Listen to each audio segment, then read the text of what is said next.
Hello friends, मेरा नाम राघवेंद्र शर्मा और स्वागत है आपका my YouTube channel GS upgrade academy पर। चलिए दोस्तों, आज का एक नया सब्जेक्ट हम आपको लेकर आए हैं और वह सब्जेक्ट है एमपी जीके। दोस्तों, जब हम एमपी जीके के बारे में बात करते हैं तो सबसे पहले हम मध्य प्रदेश का क्या है सामान्य परिचय के बारे में क्या है यहाँ पर डिस्कस कर लेते हैं।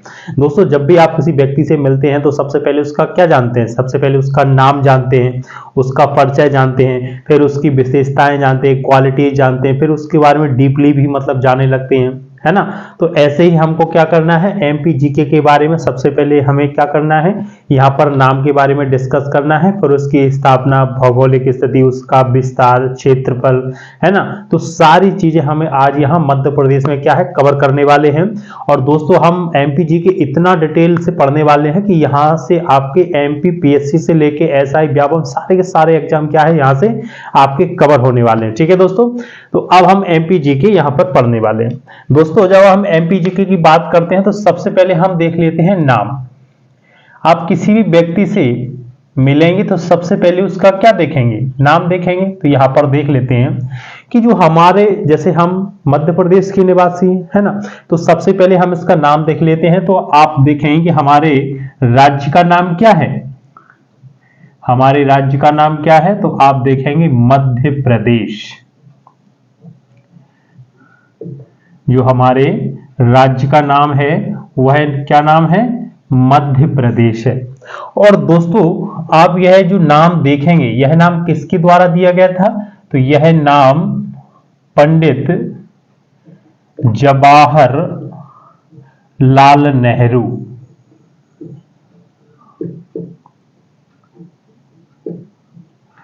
तो मध्य प्रदेश का जो नामकरण पंडित जवाहर लाल नेहरू के द्वारा क्या है दिया गया था 1 नवंबर 1956 के समय। ठीक है दोस्तों, लेकिन एक बात बताओ दोस्तों, ये तो क्या है हमारे वर्तमान का वो है नाम, यह क्या है वर्तमान नाम है, वर्तमान नाम है।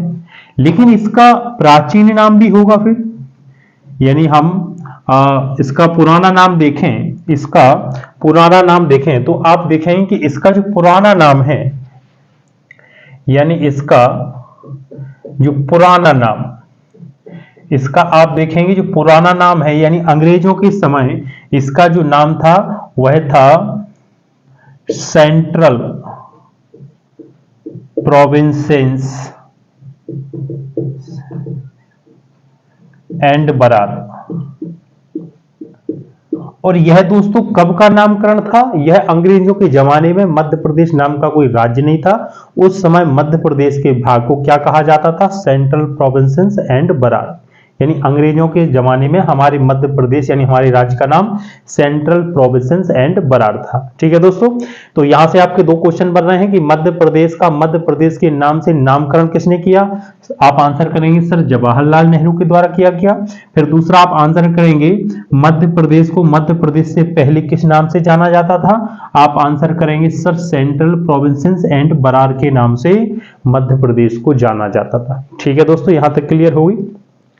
अब हम मध्य प्रदेश के कुछ अन्य नाम देख लेते हैं। क्या देख लेते हैं, अब हम मध्य प्रदेश के कुछ अन्य नाम यहां पर देख लेते हैं। कुछ अन्य नाम कि मध्य प्रदेश के और क्या क्या नाम है ना दोस्तों। तो अब हम मध्य प्रदेश के अन्य नाम के बारे में यहां पर डिस्कस कर लेते हैं। दोस्तों, हमारे मध्य प्रदेश के बहुत सारे नाम हैं और इन उपनामों से या नामों से आपको एग्जाम में सीधे सीधे क्वेश्चन क्या है देखने को मिल जाते हैं ना। तो दोस्तों, ये बहुत ही सुंदर फैक्ट है। तो आप यहां पर देखेंगे तो हमारे मध्य प्रदेश के अनेक नाम है, जैसे आप देखेंगे इसको हृदय प्रदेश। पहले हम सारे नाम लिख लेते हैं, फिर इन पर चर्चा करेंगे। जैसे हृदय प्रदेश कहा जाता है ना, इसको सोया प्रदेश कहा जाता है, सोया प्रदेश इसको कहा जाता है। फिर आप देखेंगे इसको टाइगर स्टेट भी कहते हैं, टाइगर स्टेट भी इसको कहा जा रहा है ना। इसको आप देखेंगे तेंदुआ राज्य भी कहा जाता है, लेपर्ड स्टेट भी कहा जा रहा है, तेंदुआ राज्य भी कहा जा रहा है इसको। फिर आप देखेंगे हमारे मध्य प्रदेश को गिद्ध स्टेट भी कहते हैं, वल्चर स्टेट भी कहते हैं, गिद्ध स्टेट भी कहा जा रहा है। इसी को आप देखेंगे वुल्फ स्टेट भी कहा जा रहा है, वुल्फ स्टेट भी इसी को कहा जा रहा है। फिर आप देखेंगे हमारे मध्य प्रदेश को जनजाति राज्य कहा जा रहा है, हमारे मध्य प्रदेश को वनों का राज्य कहा जा रहा है, वनों का राज्य कहा जा रहा है, यानी वनों का राज्य कहा जा रहा है, प्रायद्वीपीय भारत का मुकुट कहा जा रहा है। तो बहुत सारे नाम क्या है हमारे मध्य प्रदेश के पढ़ रहे हैं। ठीक है दोस्तों, हम और देख लेते हैं। मध्य प्रदेश को वनों का राज्य कहा जा रहा है, नदियों का मायका कहा जा रहा है, नदियों का मायका इसको कहा जा रहा है, इसको हीरा प्रदेश भी कहा जा रहा है, हीरा प्रदेश भी इसको कहा जा रहा है, इसको डायमंड स्टेट भी कहा जा रहा है, इसको डायमंड स्टेट भी कहा जा रहा है, इसको प्रायद्वीपीय भारत का मुकुट भी कहा जा रहा है। किसको कहा जा रहा है दोस्तों? यह सब हमारे मध्य प्रदेश को कहा जा रहा है। तो दोस्तों इतने सारे राज्य हमारे, इतने सारे नाम हमारे अकेले मध्य प्रदेश के, और ऐसा नहीं है कि ऐसे ही रख दी गए, ये मध्य प्रदेश की एक विशेष विशेषताओं को दर्शा रहा है, यहाँ विशेष उपलब्धि को दर्शा रहा है। इसलिए इन उपलब्धियों के कारण ही मध्य प्रदेश का नाम क्या कर दिया, इसी के पाप क्या है, नामकरण कर दिया। अब जैसे चलिए हम हृदय प्रदेश देख लेते हैं, जैसे कि मध्य प्रदेश को हृदय प्रदेश क्यों कहा जा रहा है। तो आप देखेंगे कि जो हमारा मध्य प्रदेश है, जैसे मैं इंडिया का मैप बना रहा हूं, यहाँ पे एक छोटा सा मैप बना रहा हूं,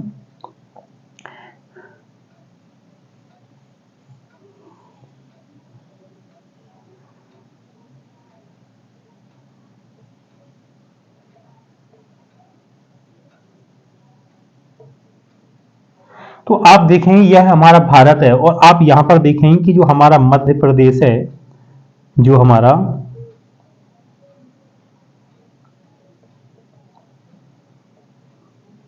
यह हमारा मध्य प्रदेश है। तो आप देखेंगे कि हमारा जो मध्य प्रदेश है बिल्कुल इंडिया के क्या है, बीच में, यानी एक तरीके से दिल में बसा है उसके। जैसे हमारे बॉडी में देखें तो हमारा हार्ट क्या है, बीच में है, हमारा हार्ट क्या है, बीच में है। तो ऐसे ही जो इंडिया का जो हार्ट है वो क्या है, मध्य प्रदेश है। इसलिए इसको क्या कहा जा रहा है कि भैया ये हृदय प्रदेश है, इसलिए मध्य प्रदेश को क्या कहा जा रहा है, हृदय प्रदेश है। फिर वहीं आप देखेंगे इसको सोया प्रदेश कहा जा रहा है। सोया प्रदेश क्यों कहा जा रहा है? तो आप देखेंगे दोस्तों कि जो हमारे मध्य प्रदेश में जो सोयाबीन का जो प्रोडक्शन होता है, वो आप देखेंगे कि पूरे भारत में सबसे ज्यादा, भारत में सबसे ज्यादा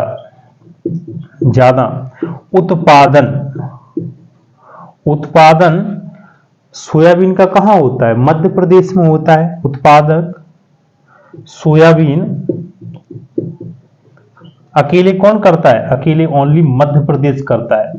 यानी पूरे भारत में सबसे ज्यादा जो सोयाबीन का उत्पादन है वो मध्य प्रदेश करता है, और सबसे ज्यादा मध्य प्रदेश जब सोयाबीन का उत्पादन करता है, इसलिए इसको क्या कहा जाता है, इसलिए इसको सोया प्रदेश कहा जाता है। सोया मतलब ऐसा नहीं कि यह सो रहा हो, मतलब ये एग्रीकल्चर के नाम पर इसका नाम क्या कर दिया गया, सोया प्रदेश, यानी सोयाबीन प्रदेश इसका नाम कर दिया गया। फिर दोस्तों हम देख लेते हैं कि इसका एक नाम क्या है, टाइगर स्टेट है। टाइगर स्टेट का मतलब है कि पूरे भारत में जो टाइगरों की संख्या है, पूरे भारत में जो टाइगरों की संख्या है वह हमारे मध्य प्रदेश में है। ठीक है दोस्तों, क्या है, पिछले सालों में मध्य प्रदेश का यह दर्जा क्या है, छिन गया था, और यह दर्जा कर्नाटक में चला गया था, लेकिन अब क्या है, मध्य प्रदेश को यह दर्जा फिर वापस मिल गया है। तो आप देखेंगे कि मध्य प्रदेश में टाइगरों की संख्या क्या है, सबसे ज्यादा है पूरे भारत में। ऑल इंडिया में सबसे ज्यादा जो टाइगर मिलेंगे वो कहां मिलेंगे, मध्य प्रदेश में मिलेंगे। और जब इतने सारे टाइगर अकेले मध्य प्रदेश में पाए जा रहे हैं जो किसी अन्य राज्य में नहीं मिल रहे हैं, इसलिए इसका नाम क्या कर दिया कि भैया यह तो क्या है, टाइगरों का राज्य है, यह टाइगर स्टेट है, ये तो यही क्या है, टाइगर स्टेट है। फिर दोस्तों आप देख लेंगे यहीं पर आपको देखने को मिलेगा तेंदुआ राज्य। तो आप देखेंगे कि जो लेपर्ड है वो सबसे ज्यादा कहां पाए जा रहे हैं, मध्य प्रदेश में पाए जा रहे हैं। वही कंडीशन, जैसे टाइगर सबसे ज्यादा पाए जा रहे हैं तो हमारे तेंदुआ भी क्या है, सबसे ज्यादा पाए जा रहे हैं। तो इसको क्या कहा गया कि भैया ये तो क्या है, इसको लेपर्ड स्टेट या तेंदुआ राज्य भी कहा जा रहा है। गिद्ध स्टेट, दोस्तों गिद्धों की हाल ही में आप देखेंगे वर्षों में बहुत संख्या में क्या है गिरावट आई, और यह क्या है इकोसिस्टम का बहुत ही इंपॉर्टेंट क्या है भाग है, पार्ट है। तो कहीं ना कहीं है पर्यावरण को स्वच्छ रखने में क्या है महत्वपूर्ण भूमिका निभाते हैं। लेकिन जो पशुओं को जो क्या है दर्द निवारक जो गोली दी जाती थी, तो उनसे कहीं ना कहीं इनकी संख्या पर बहुत बड़ा इफेक्ट पड़ा है, और इफेक्ट ऐसा पड़ा है कि इनकी जो आबादी थी वो क्या है दिनादिन घटने लगी, दिनादिन क्या है घटने लगी। तो विश्व स्वास्थ्य संगठन से कुछ ऐसी जो एजेंसियां उठी, उन्होंने क्या किया, इन दवाइयों पर क्या है प्रतिबंध लगाना स्टार्ट कर दिया, फार्मेसी पे क्या है प्रतिबंध लगा दिया। तो जैसे ये प्रतिबंध बढ़ा तो कहीं ना कहीं गवर्नमेंट जो लोकल गवर्नमेंट या जो सेंट्रल गवर्नमेंट ने क्या है इनको आरक्षण दिया एक अच्छे लेवल पर, तो अब इनकी संख्या क्या है बढ़ने लगी। अगर हम भारत में देखें तो सबसे ज्यादा अगर गिद्ध देखें तो हमारे मध्य प्रदेश में पाए जा रहे हैं, तो इसलिए क्या कहा है इसको गिद्ध स्टेट भी कहा जा रहा है। वहीं अगर हम देख लेंगे जो बुल्फ स्टेट भी किसको कहा जा रहा है, मध्य प्रदेश को कहा जा रहा है। तो टाइगर स्टेट, तेंदुआ राज्य, तेंदुआ स्टेट, गिद्ध स्टेट, बुल्फ स्टेट हमारे कहा है मध्य प्रदेश को कहा जा रहा है। अब दोस्तों आगे देख लेते हैं और क्या क्या हमारे मध्य प्रदेश को कहा जा रहा है। जनजाति देख लेंगे। तो दोस्तों पूरे भारत में सबसे ज्यादा जो एसटी यानी आदिवासी जो पाए जाते हैं, जनजाति पाए जाते हैं, वो हमारे मध्य प्रदेश में पाए जा रहे हैं। कहां पाए जा रहे हैं, मध्य प्रदेश में सबसे ज्यादा पाए जा रहे हैं एसटी तो कहां पाए जा रहे हैं, मध्य प्रदेश में पाए जा रहे हैं। इसलिए सबसे ज्यादा जब भारत में मध्य प्रदेश में पाए जा रहे हैं, इसलिए इसको क्या कह दिया गया कि भैया यह तो जनजातीय राज्य है। क्या है, यह जनजातीय वाला राज्य, इसलिए इसको जनजातीय राज्य कहते हैं। अब वनों का राज्य देखेंगे। दोस्तों भारत में सबसे ज्यादा जो वन का जो क्षेत्रफल है वो हमारे मध्य प्रदेश में है। कहां है, हमारे मध्य प्रदेश में। हाल ही में आप देखेंगे जो 2021 की जो वन सर्वेक्षण रिपोर्ट आई थी, उसमें भी हमारे मध्य प्रदेश का क्या है सबसे ज्यादा क्षेत्रफल पर क्या वन पाए जा रहे थे, क्या वन पाए जा रहे थे। इसलिए मध्य प्रदेश को क्या है वनों का राज्य भी कहते हैं, फॉरेस्ट स्टेट भी कहते हैं। फिर हम देख लेते हैं नदियों का मायका। कि सर नदियों का मायका, ये मायका क्या है। तो आप देखेंगे दोस्तों कि पूरे विश्व में, आप देखेंगे पूरे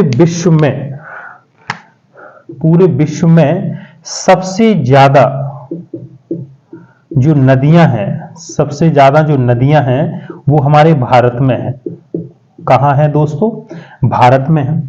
और भारत में भी सबसे अगर ज्यादा देखें, भारत में भी सबसे ज्यादा देखें कि भारत में सबसे ज्यादा नदियां कहां हैं, तो आप देखेंगे भारत में भी सबसे ज्यादा जो नदियां हैं वो हमारे मध्य प्रदेश में है। यानी आप वर्ल्ड लेवल की बात करें कि जो रिवर है सबसे ज्यादा किस कंट्री में पाई जाएंगी, तो आप देखेंगे हमारे भारत में सबसे ज्यादा नदियां पाई जाती हैं। ठीक है दोस्तों। और भारत में अगर हम पर्टिकुलर कोई स्टेट देखें कि सबसे ज्यादा जो रिवर है किस स्टेट में पाई जाएंगी, तो आप देखेंगे कि भारत में भी सबसे ज्यादा जो हमारा हृदय प्रदेश है उसमें क्या है सबसे ज्यादा रिवर पाई जा रही है, नदियां पाई जा रही।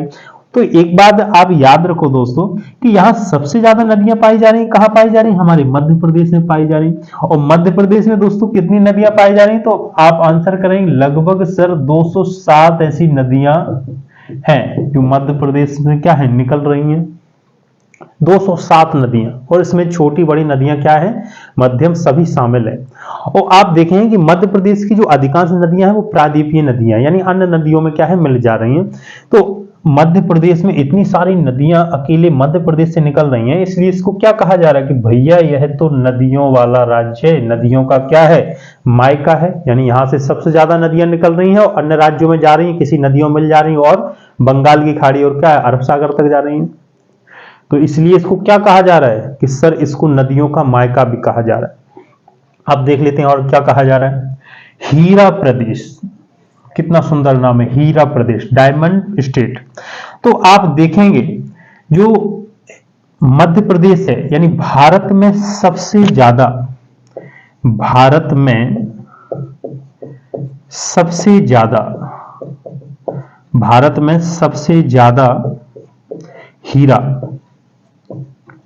हीरा हमारे मध्य प्रदेश में पाया जाता है। और मध्य प्रदेश में भी आप देखेंगे पन्ना, छतरपुर और जो सतना वाला जो बेल्ट है वहां पर हीरा का जो प्रोडक्शन है वो सबसे ज्यादा होता है। यानी इस वाले एरिया में मध्य प्रदेश के सबसे ज्यादा क्या है, डायमंड का वो हो रहा है, उत्खनन हो रहा है या प्रोडक्शन हो रहा है। तो भारत में भी कहाँ, मध्य प्रदेश में, मध्य प्रदेश में भी कहाँ पाए जा रहे हैं, पन्ना, सतना, छतरपुर, ये सब क्या हीरा वाला बेल्ट है एमपी में। तो भारत में सबसे ज्यादा हीरा कहाँ पाया जा रहा है, मध्य प्रदेश में पाया जा रहा है अकेले। और जब मध्य प्रदेश में सबसे ज्यादा पाया जा रहा है, इसलिए इसको क्या कहा जा रहा है, सर यह तो हीरा प्रदेश है, डायमंड स्टेट, या इसी को कोहिनूर स्टेट भी कहते हैं। अगर क्वेश्चन में आ जाए कि कोहिनूर स्टेट किसे कहा जाता है, तो आप आंसर कर देंगे तत्काल, सर कोहिनूर स्टेट है, यह हमारे मध्य प्रदेश को कहा जाता है। दोस्तों यहां तक क्लियर हुई कि नहीं हुई। दोस्तों अगर यहां पर किसी भी इसमें आपको डाउट है तो आप कमेंट करके मुझसे पूछ सकते हैं, ठीक है दोस्तों। और अगर आपको वीडियो अच्छा लग रहा है तो लाइक, सब्सक्राइब और शेयर जरूर करें, जिससे कि आपको क्या है, नेक्स्ट वीडियो भी आपको तुरंत मिल जाए। चलिए दोस्तों अब हम देख लेते हैं हमारा जो नेक्स्ट नाम है वह है हमारा प्रायद्वीपीय भारत का मुकुट। कितना सुंदर नाम है दोस्तों, प्रायद्वीपीय भारत का मुकुट। यानी हमारे मध्य प्रदेश को प्रायद्वीपीय भारत का क्या कहा जाता है, ताज कहा जा रहा है, यानी मुकुट कहा जा रहा है। तो चलिए दोस्तों इसको समझ लेते हैं थोड़ा कि प्रायद्वीपीय भारत का मुकुट कैसे कहा जा रहा है। इसको यहां पर हम थोड़ा मैपिंग से समझ लेते हैं, इसको हम यहां पर थोड़ा मैपिंग से समझ लेते हैं कि इसको क्यों कहा जा रहा है। तो आप देखेंगे दोस्तों कि हम जो हमारा भारत है वो तीन ओर से क्या है, पानी से घिरा है, जल से घिरा हुआ क्षेत्र है। और भूमि का ऐसा क्षेत्र जो तीन ओर जल से घिरा हो और एक ओर स्थल से घिरा हो, उसे क्या बोलते हैं, प्रायद्वीप बोलते हैं। क्या बोलते हैं उसे, प्रायद्वीप बोलते हैं। तो आप देखेंगे कि मैं इंडिया का पूरा नक्शा तो नहीं बना रहा हूं,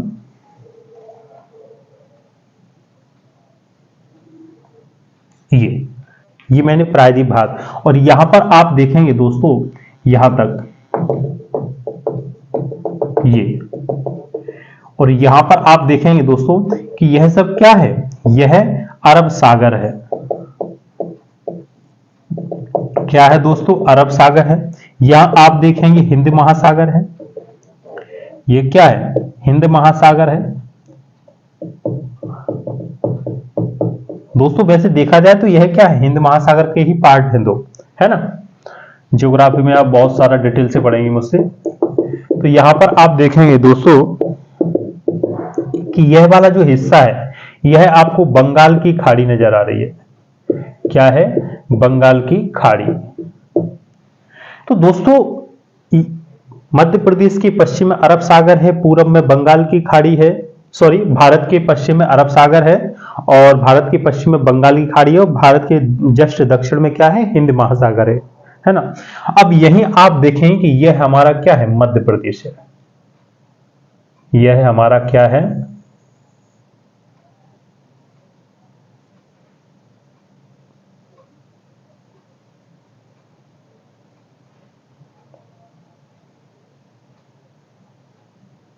यह हमारा क्या है, मध्य प्रदेश है। यह हमारा क्या है, मध्य प्रदेश है। तो आप देखेंगे इसको क्या कहा, यह तो हमारा क्या हो गया, प्रायद्वीप हो गया। यानी स्थल का एक ऐसा पार्ट जो तीन ओर जल से घिरा हो और एक ओर क्या है, स्थल से मिला हो, उसको क्या बोलते हैं, यह क्या है, प्रायद्वीप है। यह पेनिसुलर है, प्रायद्वीप है। तो इसके ऊपर जो मध्य प्रदेश आपको दिख रहा है, इसके ऊपर जो मध्य प्रदेश दिख रहा है वो एक क्या है, मुकुट सा लग रहा है। क्या लग रहा है, एक मुकुट सा लग रहा है, एक मुकुट सा, ऐसा ताज सा हमें क्या है, दिखाई दे रहा है। क्या है, मुकुट दिखाई दे रहा है। इसलिए इसको क्या कहा जा रहा है, इसलिए इसको कहा जा रहा है कि भैया जो मध्य प्रदेश है प्रायद्वीपीय भारत का क्या है, मुकुट है, यह मुकुट है, ताज है, कहीं ना कहीं यह इसका क्या है, ताज है। इसलिए इसको प्रायद्वीपीय भारत का क्या कहा जा रहा है, मुकुट कहा जा रहा है। दोस्तों अब और देख लेते हैं कि और इसको क्या कहा जा रहा है। देखो दोस्तों मध्य प्रदेश के दक्षिण में क्या है, पूरा दक्षिण भारत स्टार्ट हो जाता है और यहां से आप देखेंगे ये उत्तर भारत स्टार्ट हो जाता है, नॉर्थ इंडिया और साउथ इंडिया। तो नॉर्थ इंडिया और साउथ इंडिया कहीं ना कहीं यह क्या है, बीच में स्थित है। और यहां से आप देखेंगे तो यहाँ की जो कल्चर है, यहाँ की जो संस्कृति है कुछ डिफरेंट देखने को मिलेगी, और यहाँ की जो संस्कृति है वो क्या है, कुछ अलग डिफरेंट देखने को मिलेगी। तो कहीं ना कहीं जो हमारा मध्य प्रदेश है यह नॉर्थ इंडिया और साउथ इंडिया की संस्कृति को क्या कर रहा है, मिलाने का काम कर रहा है, यानी सेतु का काम कर रहा है। एक पुल का काम कर रहा है ना, कि नॉर्थ इंडिया के बीच में है और साउथ इंडिया के बीच में कौन है, हमारा मध्य प्रदेश है। तो यहाँ की संस्कृति नॉर्थ इंडिया की कुछ अलग है और साउथ इंडिया की क्या है, अलग है। तो दोनों की जो कल्चर है वो कहीं ना कहीं हमारा मध्य प्रदेश से एक तरीके से क्या है, इसको बॉन्ड कर रहा है, यानी सेतु का काम कर रहा है, पुल का काम कर रहा है। इसलिए हमारे मध्य प्रदेश को उत्तर एवं दक्षिण की संस्कृति का मिलाने वाला सेतु भी कहा जाता है। यह भी एक नाम है हमारे मध्य प्रदेश का। दोस्तों मैं फिर रिपीट कर रहा हूं, उत्तर एवं दक्षिण भारत की संस्कृति को मिलाने वाला सेतु हमारे क्या है, मध्य प्रदेश को कहा जाता है। तो दोस्तों इतने सारे नाम हमारे अकेले मध्य प्रदेश में, कितने सुंदर नाम है हमारे दोस्तों हमारे मध्य प्रदेश के। तो यह तो क्या है, हमने मध्य प्रदेश के बहुत सारे नामों के बारे में हमने डिस्कस कर लिया है। अब दोस्तों हमें मध्य प्रदेश की भौगोलिक स्थिति के बारे में डिस्कस करना है। हमें क्या करना है, मध्य प्रदेश की भौगोलिक स्थिति के बारे में डिस्कस करना है कि इसका मध्य प्रदेश का अक्षांशीय विस्तार क्या है, मध्य प्रदेश का देशांतरीय विस्तार क्या है, और मध्य प्रदेश गोलार्ध की दृष्टि से यानी किस गोलार्ध में आता है। तो आप देखें कि जो भौगोलिक स्थिति की बात करें दोस्तों, हम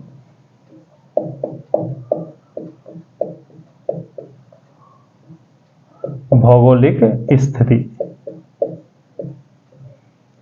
तो दोस्तों पहले तो आप देख लीजिए ये गोलार्ध होते क्या है, उत्तरी गोलार्ध, दक्षिणी गोलार्ध, पश्चिमी गोलार्ध, पूर्वी गोलार्ध, है ना।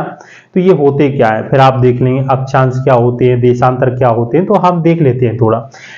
दोस्तों जब आप जियोग्राफी देखेंगे तो ये क्या है, हमारी पृथ्वी है, और हमने पृथ्वी को एक ऐसा अक्षांश गुजरा था पृथ्वी के बीचों बीच से, जो क्या है पृथ्वी को दो भागों में बांट रहा था। क्या है, दो भागों में बांट रहा था, है ना। तो यह क्या था, 0 डिग्री अक्षांश, यानी इसको भूमध्य रेखा कहा जा रहा है। दोस्तों मैं यहां पर लिख दे रहा हूं, इसको भूमध्य रेखा,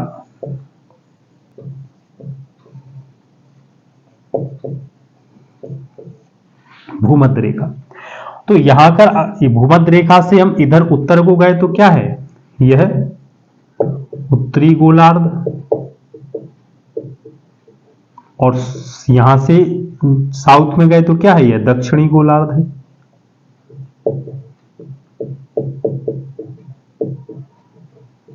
क्या है, दक्षिणी गोलार्ध है।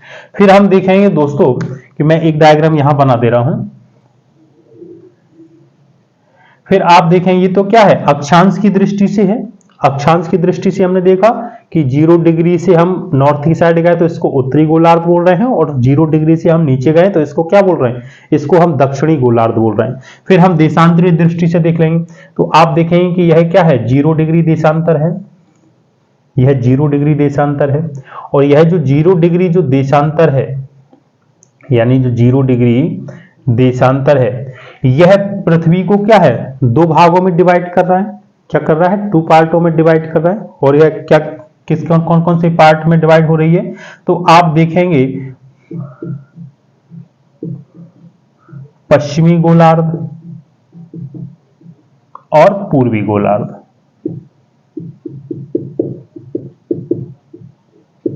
ठीक है दोस्तों, यहां तक बात क्लियर हो गई है।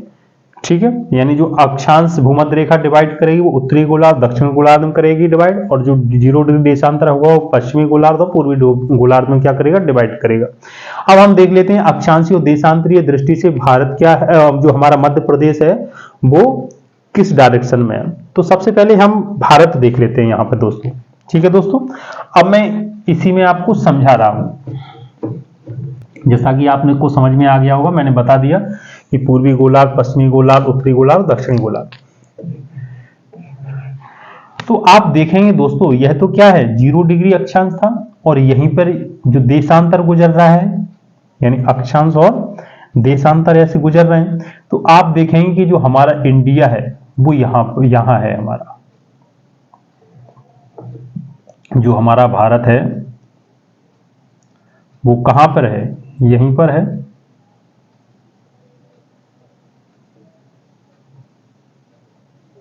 यहां पर है, और यहीं पर आप देखेंगे कि यह क्या है, ये हमारा मध्य प्रदेश।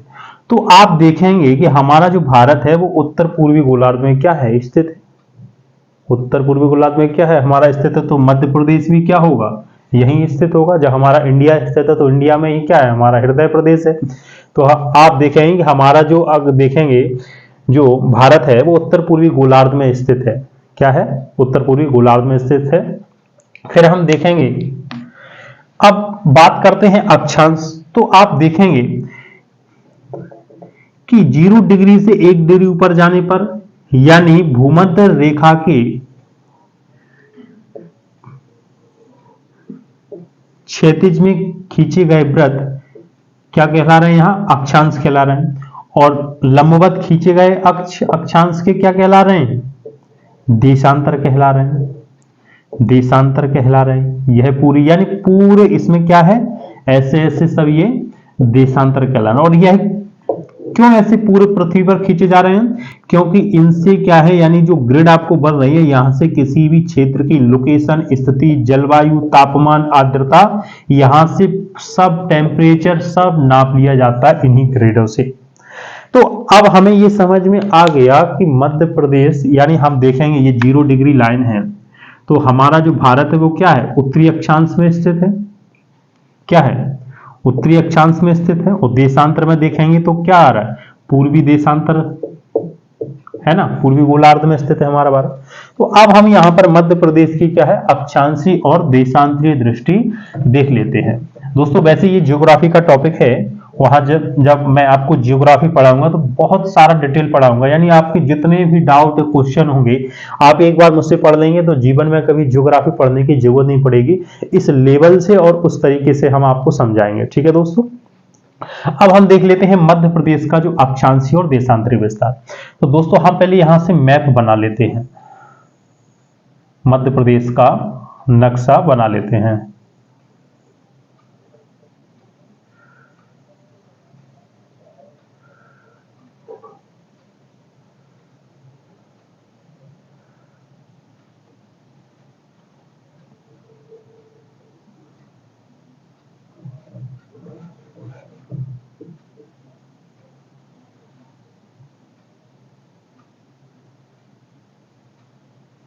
तो आप देखेंगे दोस्तों कि जो हमारे मध्य प्रदेश का जो अक्षांशीय और जो देशांतरीय विस्तार है उसको हम देख लेते हैं।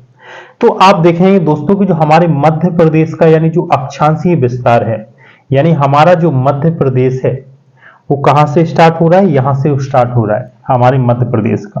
और यह जो अक्षांश है यानी मध्य प्रदेश के हम देख लेते हैं यहां अक्षांशीय विस्तार,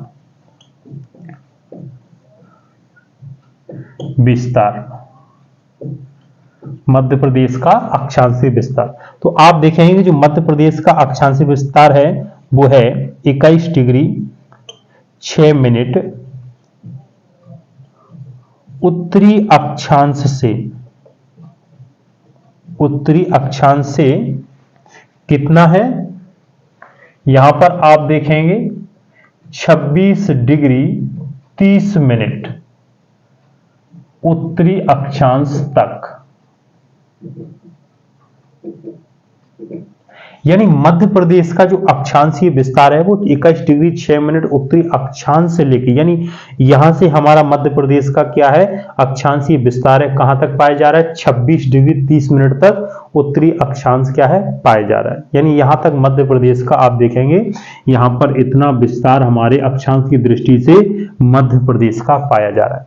और यहीं पर आप देखेंगे, यानी यहां से एक क्वेश्चन और बन जाए दोस्तों, मैं आपको बता दे रहा हूं कि क्वेश्चन में ऐसा पूछ लिया जाएगा कि 21 डिग्री 6 मिनट पर 21 डिग्री 6 मिनट पर 21 डिग्री 6 मिनट पर 6 मिनट उत्तरी अक्षांश पर, उत्तरी अक्षांश पर निम्न में से जिला स्थित है,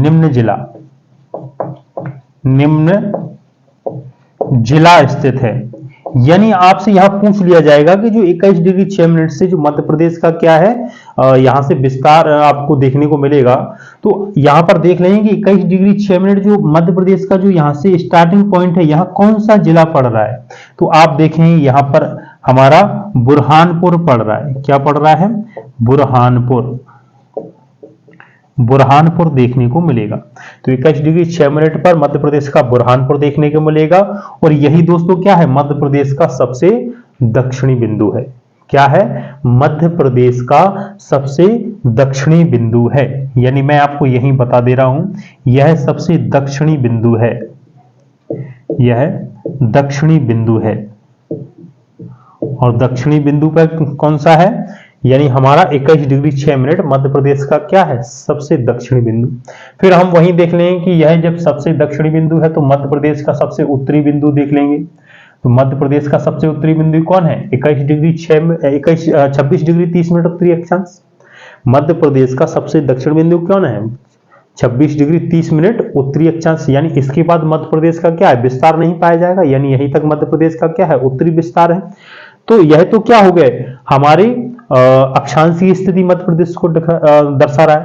और दोस्तों हम देख लेंगे कि मध्य प्रदेश के विस्तार में कितने अक्षांश का हमें मतलब वो विस्तार देखने को मिल रहा है। तो 21 से 22, 23, 24, 25, 26 यानी 5 अक्षांशीय जो व्रत हैं वो मध्य प्रदेश में पाए जा रहे हैं। यानी यहां से भी ऐसा क्वेश्चन पूछ लिया जाता है कि मध्य प्रदेश के विस्तार में कितने अक्षांशीय व्रतों की संख्या पाई जा रही है, तो आप आंसर कर देंगे सर 5 ऐसे अक्षांशीय व्रत हमारे मध्य प्रदेश के विस्तार रूप में क्या है, पाए जा रहे हैं। ठीक है दोस्तों, क्लियर है। अब दोस्तों हम देख लेते हैं, यह तो हमारा क्या हो गया, मध्य प्रदेश का अक्षांशीय विस्तार हमें देखने को मिल गया। और आप दोस्तों देखेंगे कि जो मध्य प्रदेश का सबसे जो उत्तरी पॉइंट है 26 डिग्री 30 मिनट, यहां पर मुरैना का है, क्या है, सबसे उत्तरी पॉइंट है, सबसे नॉर्थ पॉइंट है हमारे मध्य प्रदेश का।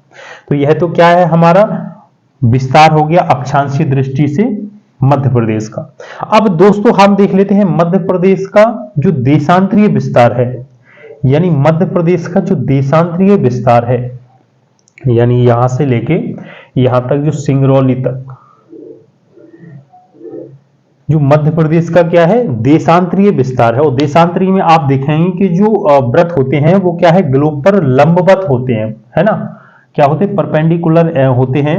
तो उनको क्या बोलते हैं, देशांतर बोलते हैं। यानी अक्षांश के जो लंबवत जो वो आ रहे हैं, व्रत आ रहे हैं, उनको क्या बोल रहे हैं हम, देशांतर बोल रहे हैं। मध्य प्रदेश का कहीं ना कहीं जो देशांतरीय विस्तार है, तो आप देखेंगे दोस्तों, मैं इसको साफ कर रहा हूं,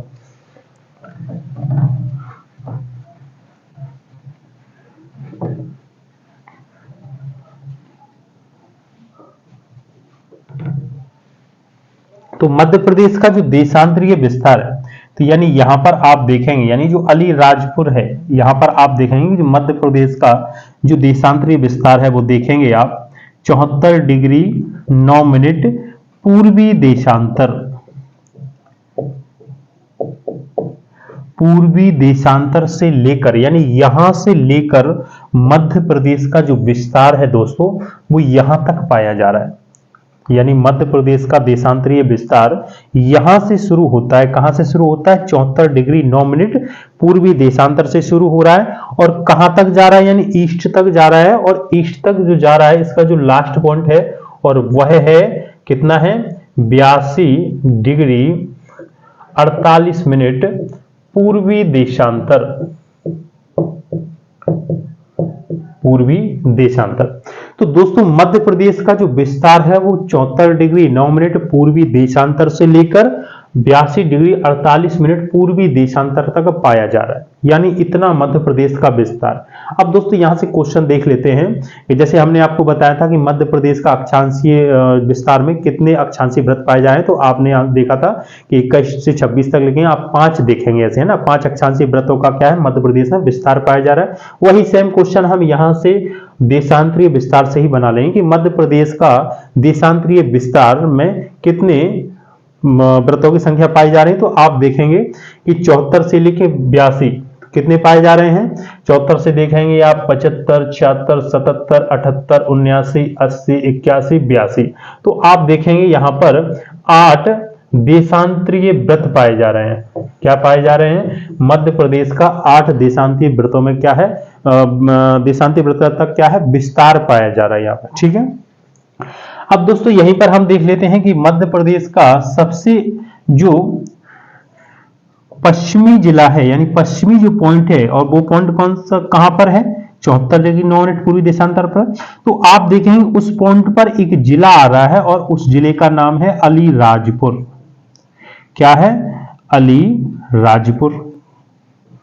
यानी पश्चिम में जो 74 डिग्री 9 मिनट पूर्वी देशांतर पर जो मध्य प्रदेश का जो एक स्थान आ रहा है और उस स्थान पर यानी एक जिला आ रहा है, उस जिले का नाम क्या है? अलीराजपुर है। क्या है? अलीराजपुर है। दोस्तों जरूरी नहीं है कि क्वेश्चन में ऐसा ही पूछ ले कि मध्य प्रदेश का सबसे पश्चिमी जिला कौन सा है, ऐसे भी पूछ लेंगे कि मध्य प्रदेश का सबसे पश्चिमी पॉइंट या देशांतर कौन सा है, तो आप यहीं से स्टार्ट होंगे। यानी सबसे पश्चिमी तो यही है, यहीं से तो विस्तार हो रहा है मध्य प्रदेश का पूर्व में, यहीं से तो विस्तार हो रहा है ना। तो ऐसे भी क्वेश्चन पूछ लिया जाएगा, घुमा फिरा के क्वेश्चन वही है, लेकिन क्या है पूछने का तरीका बदल जाता है कि भैया ऐसा ऐसा है, ऐसा ऐसा है, लेकिन लेवल और क्वेश्चन तो वही है ना। तो यहां से हम देख लेते हैं, फिर यहीं पर देख लेते हैं कि जो 42 डिग्री 48 मिनट जो मध्य प्रदेश का सबसे पूर्वी स्थान है, इस स्थान पर कौन सी जगह आ रहा है या कौन सा जिला आ रहा है, तो आप देख लेंगे सर सिंगरौली आ रहा है।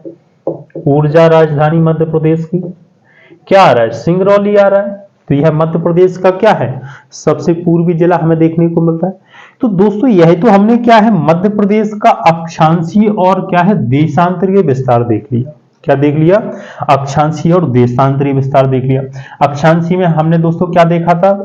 21 डिग्री 6 मिनट से लेकर 26 डिग्री 30 मिनट तक उत्तरी अक्षांश तक, है ना, क्या पाया जा रहा है? मध्य प्रदेश का विस्तार पाया जा रहा है ना।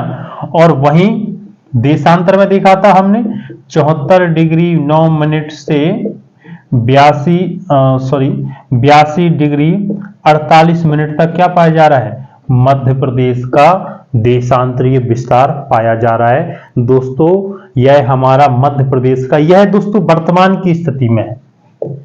क्या है दोस्तों? यह वर्तमान स्थिति है, यह वर्तमान स्थिति है। अब दोस्तों हम थोड़ा वो पढ़ लेते हैं, अब इसका विस्तार भी पढ़ लेते हैं, फिर हमें अविभाजित मध्य प्रदेश की स्थिति के बारे में भी पढ़ना है। क्या पढ़ना है? हमें मध्य प्रदेश की अविभाजित स्थिति के बारे में भी हमको पढ़ना है।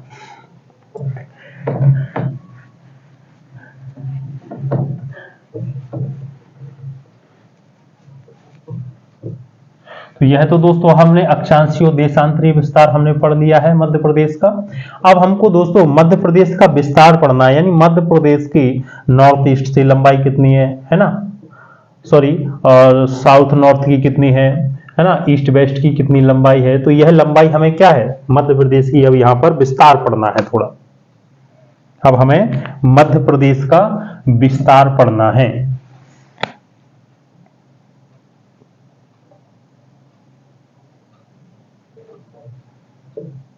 तो अब हमें मध्य प्रदेश का क्या पढ़ना है? विस्तार पढ़ना है। तो आप देखेंगे कि मध्य प्रदेश का विस्तार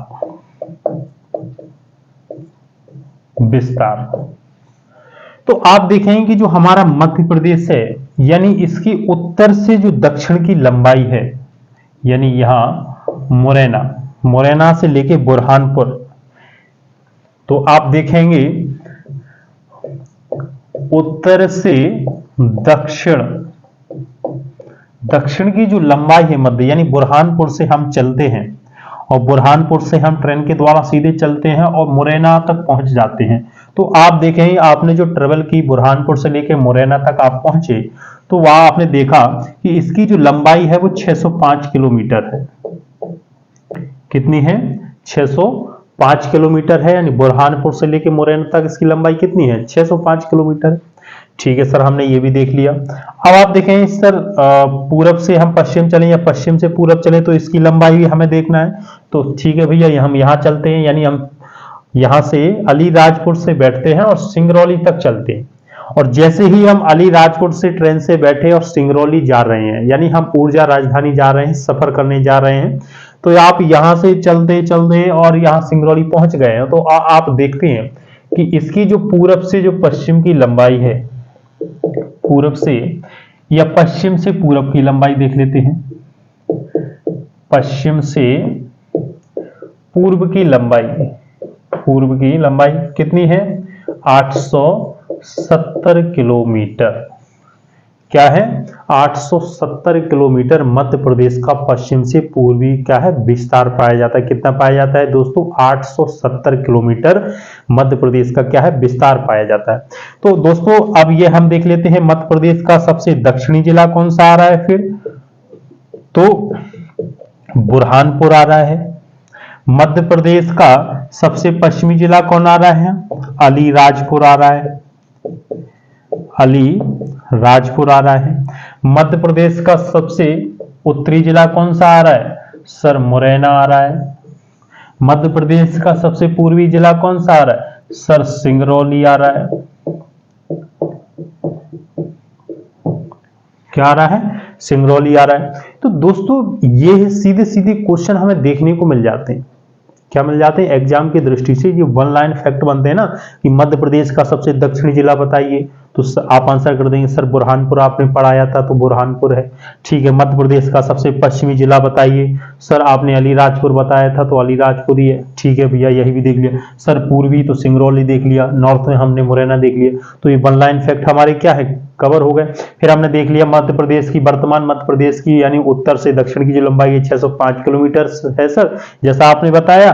फिर हमने पश्चिम से पूरब की जो लंबाई देखी सर वो 870 किलोमीटर है। तो मध्य प्रदेश का क्या है हमने विस्तार भी पढ़ लिया। और यह जो हमने अक्षांशीय और देशांतरीय और जो विस्तार हमने मध्य प्रदेश का पढ़ा है यह हमने वर्तमान की दृष्टि से पढ़ा है। अब हमको क्या पढ़ना है, क्या करता है एग्जामिनर, क्या करता है कि वो अक्सर घुमा देता है। तो दोस्तों हमें सारी चीजें वो पढ़ लेनी है कि एग्जामिनर क्या है हमको घुमा ना पाए। वो जैसा भी क्वेश्चन पूछे हमारा माइंड तुरंत क्लिक करे कि सर ने पढ़ाया था और वहां से हमको क्या है तुरंत क्लिक करना है और हमारा एग्जाम क्या है तुरंत फाइट होना है। तो हमको एग्जाम की दृष्टि के सारी चीजें हमको यहाँ कवर करके चलना है। एग्जामिनर कितना भी डीप पूछ ले आपसे क्वेश्चन आउट ना हो, आपसे क्वेश्चन बच के ना जाए, ठीक है दोस्तों। अब हमको यह वर्तमान की स्थिति में देख लिया। अब हमको क्या करना है, आप विभाजित मध्य प्रदेश की का अक्षांशीय और देशांतरीय विस्तार हमको पढ़ना है।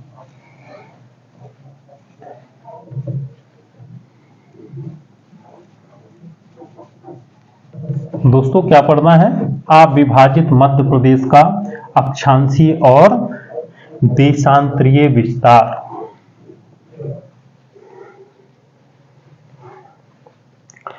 तो दोस्तों हम मध्य प्रदेश बना देते हैं जैसा कि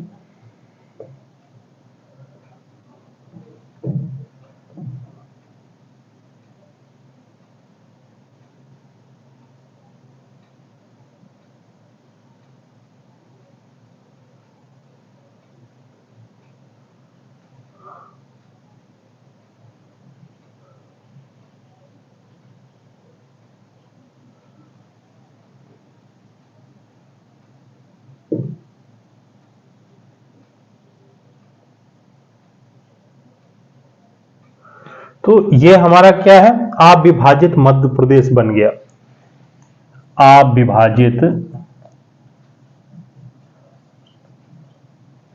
विभाजित मध्य प्रदेश अक्षांशीय एवं देशांतीय विस्तार, ठीक है। अक्षांशीय और देशांतीय विस्तार। और यह स्थिति दोस्तों कब की है, 1 नवंबर 1956 से पहले। यह क्या है दोस्तों, 1 नवंबर 1956 से पहले की स्थिति की हम बात कर रहे हैं, ठीक है दोस्तों। हम क्या है पहले की स्थिति की बात कर रहे हैं। तो अब हम देखें कि मध्य प्रदेश का जो आप विभाजित मध्य प्रदेश का जो अक्षांशीय और देशांतरीय विस्तार है, तो आप देखेंगे तो पहले हम अक्षांशीय विस्तार देख लेते हैं। तो दोस्तों आप देखें कि छत्तीसगढ़ का उस समय क्या है, छत्तीसगढ़ हमसे अलग नहीं हुआ था। और जब छत्तीसगढ़ अलग नहीं हुआ था तो हम यहां से देख लेते हैं मध्य प्रदेश का अक्षांशीय विस्तार। और दोस्तों यहां तो वही रहेगा मुरैना। तो आप देखेंगे कि मध्य प्रदेश का जो अक्षांशीय विस्तार था 17 डिग्री 51 मिनट उत्तरी अक्षांश से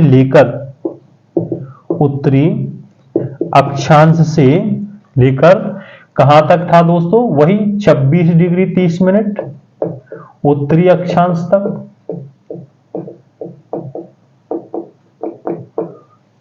तो हमारा अविभाजित मध्य प्रदेश का विस्तार कहाँ कितना था, यानी छत्तीसगढ़ के यहाँ दंतेवाड़ा एक जिला था उस समय, लेकिन वर्तमान में क्या है, सुकमा है। तो यानी आप देख लेंगे, यानी दंतेवाड़ा एक जिला है यहाँ उस समय, यानी उस समय कौन सा जिला था, दंतेवाड़ा था, वर्तमान में सुकमा है। तो आप देखेंगे कि अविभाजित मध्य प्रदेश का जो उत्तरी अक्षांश से विस्तार हो रहा है 17 डिग्री 51 मिनट उत्तरी अक्षांश से लेकर सीधा नॉर्थ तक चलता है, मुरैना तक जाता है, और कहां तक जाता है, 26 डिग्री 30 मिनट उत्तरी अक्षांश तक हमारी मध्य प्रदेश का अविभाजित मध्य प्रदेश का क्या है, यहाँ विस्तार पाया जा रहा है। ठीक है दोस्तों, फिर हम देख लेते हैं मध्य प्रदेश का देशांतरीय विस्तार। तो आप देखेंगे कि मध्य प्रदेश का जो देशांतरीय विस्तार वर्तमान का स्टार्ट हो रहा था वहीं अविभाजित का भी होगा। तो हम देख लेते हैं कि इसका जो विस्तार था वो 74 डिग्री 9 मिनट पूर्वी देशांतर,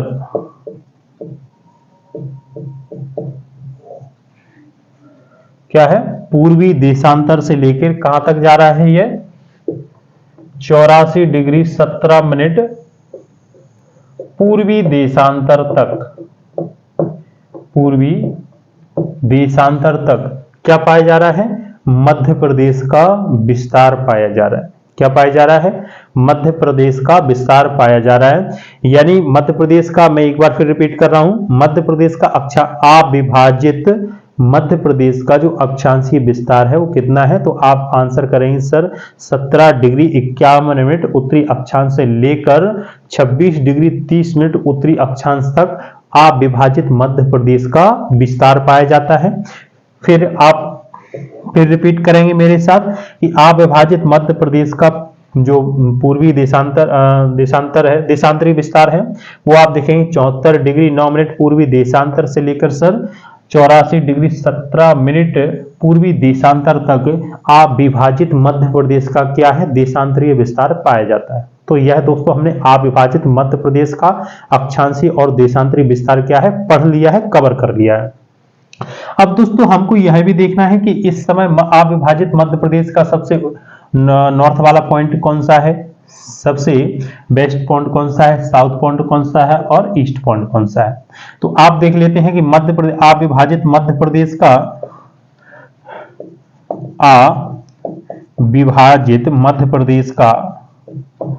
प्रदेश का पश्चिमी जिला। तो दोस्तों आप बात करेंगे उस समय अलीराजपुर तो बना नहीं था, तो उस समय कौन सा जिला है, झाबुआ, क्योंकि इस समय अलीराजपुर नहीं बना है। ठीक है, तो पश्चिमी जिला कौन सा है, झाबुआ है अविभाजित मध्य प्रदेश का। फिर हम यहां पर देख लेते हैं कि अविभाजित मध्य प्रदेश का सबसे उत्तरी जिला, आप आंसर करेंगे सर यह तो मुरैना है।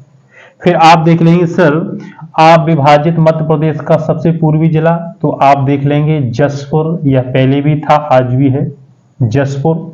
और यह आप देख लेंगे सर अविभाजित मध्य प्रदेश का सबसे दक्षिणी जिला, तो यह क्या है, दंतेवाड़ा। यह दंतेवाड़ा अविभाजित मध्य प्रदेश का उस समय सबसे दक्षिणी जिला था। तो हमने अविभाजित मध्य प्रदेश का अक्षांशीय और देशांतरीय विस्तार यहां पर क्या है, कवर कर लिया है। दोस्तों अगर आपका कोई भी क्वेश्चन है तो आप क्या है, कमेंट बॉक्स में जाकर कमेंट कर सकते हैं। ठीक है दोस्तों, यह तो हमने अविभाजित मध्य प्रदेश का पढ़ लिया। अब दोस्तों इसकी लंबाई भी देख लेते हैं कि अविभाजित मध्य प्रदेश की उत्तर से दक्षिण की जो लंबाई है वह कितनी है, और अविभाजित मध्य प्रदेश की पश्चिम से जो पूरब की जो लंबाई है वह कितनी है। यानी मध्य प्रदेश की उत्तर से लेकर दक्षिण की जो लंबाई है अविभाजित मध्य प्रदेश की वह कितनी है, और अविभाजित मध्य प्रदेश की पश्चिम से लेकर पूरब तक का जो विस्तार है वह कितना है। ठीक है दोस्तों, तो अब हम देख लेते हैं। तो आप देखेंगे कि अविभाजित मध्य प्रदेश का विस्तार उत्तर से दक्षिण कितना पाया जा रहा है, 996 किलोमीटर। कितना पाया जा रहा है, 996 किलोमीटर अविभाजित मध्य प्रदेश का क्या है, विस्तार पाया जा रहा है। यानी इतने मतलब उसमें किलोमीटर तक क्या है, यह मध्य प्रदेश हमारा फैला है नॉर्थ से साउथ। फिर हम देख लें मध्य प्रदेश का पश्चिम से पूरब में तक कितना विस्तार है, तो आप देखें मध्य प्रदेश का अविभाजित का वही कितना पाया जा रहा है, 1127 किलोमीटर पश्चिम से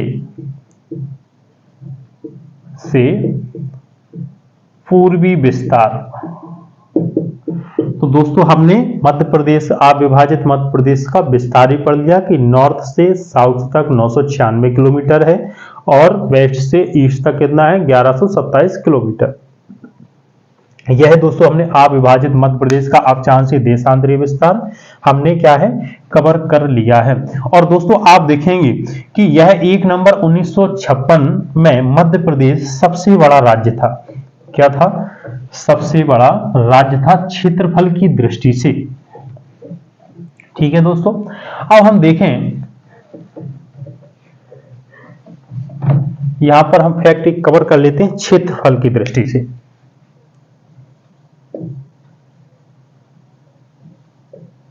क्षेत्रफल की दृष्टि से भारत के 3 बड़े राज्य, भारत के 3 राज्य कौन कौन से हैं? वह यह है, पहला है हमारा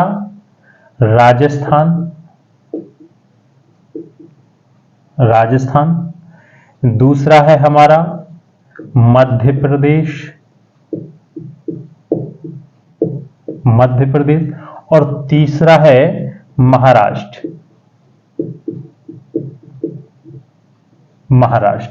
तो क्षेत्रफल की दृष्टि से भारत के 3 सबसे बड़े राज्य हैं। पहला है हमारा राजस्थान, दूसरा मध्य प्रदेश और तीसरा क्या है, महाराष्ट्र है। तो हमारा जो स्टेट है वह क्षेत्रफल की दृष्टि से कौन सा बड़ा राज्य है, तो यह है सेकंड, यानी दूसरा सबसे बड़ा राज्य है जो संपूर्ण भारत का, यानी संपूर्ण भारत का 9.38% क्या है, क्षेत्रफल क्या है, अपने में समाहित रखता है। यानी मध्य प्रदेश क्षेत्रफल की दृष्टि से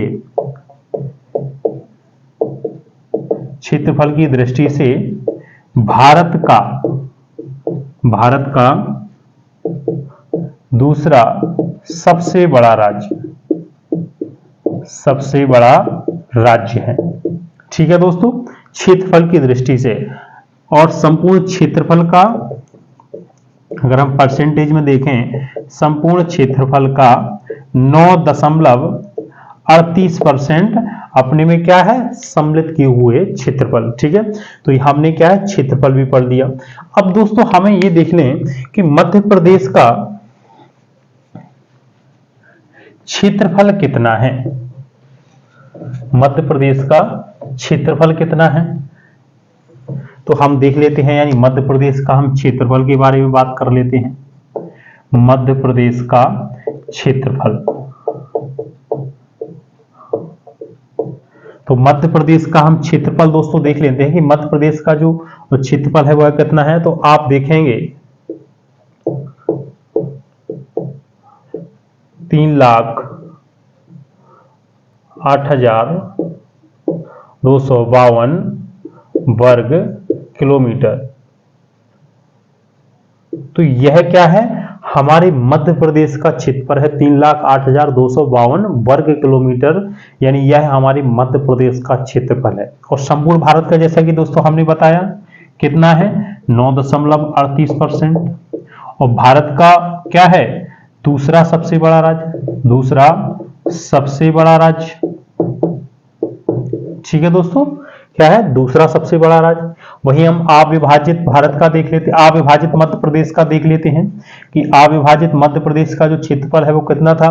तो आप देखेंगे कि जो अविभाजित मध्य प्रदेश का जो क्षेत्रफल था वो 4,43,444 वर्ग किलोमीटर। यह हमारे अविभाजित मध्य प्रदेश का क्या था, क्षेत्रफल था।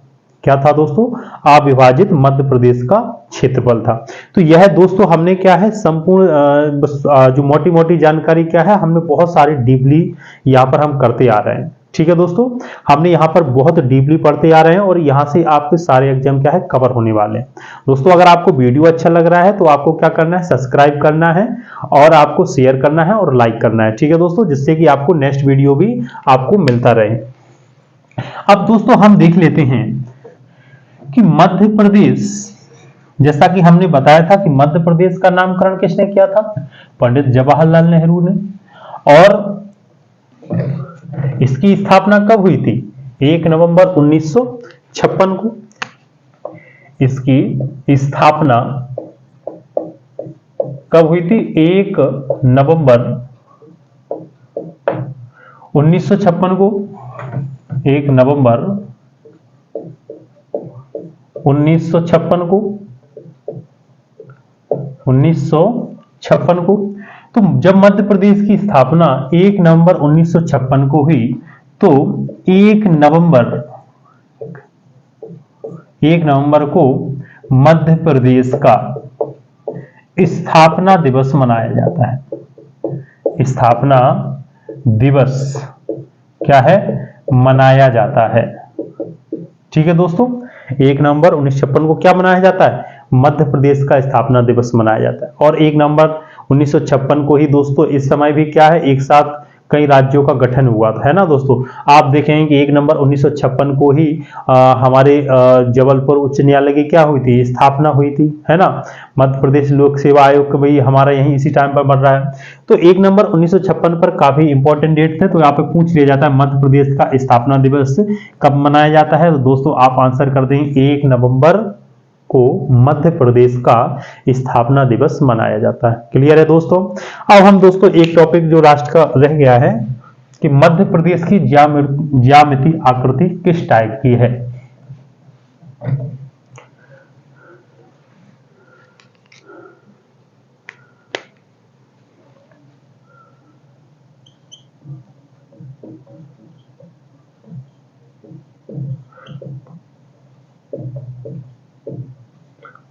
आपसे अगर क्वेश्चन पूछ लिया जाए कि मध्य प्रदेश की जो आकृति है यानी जो शेप है वो किस टाइप की है, तो आप आंसर करेंगे। दोस्तों मैं यहां नक्शे से आपको समझा रहा हूं, ठीक है दोस्तों।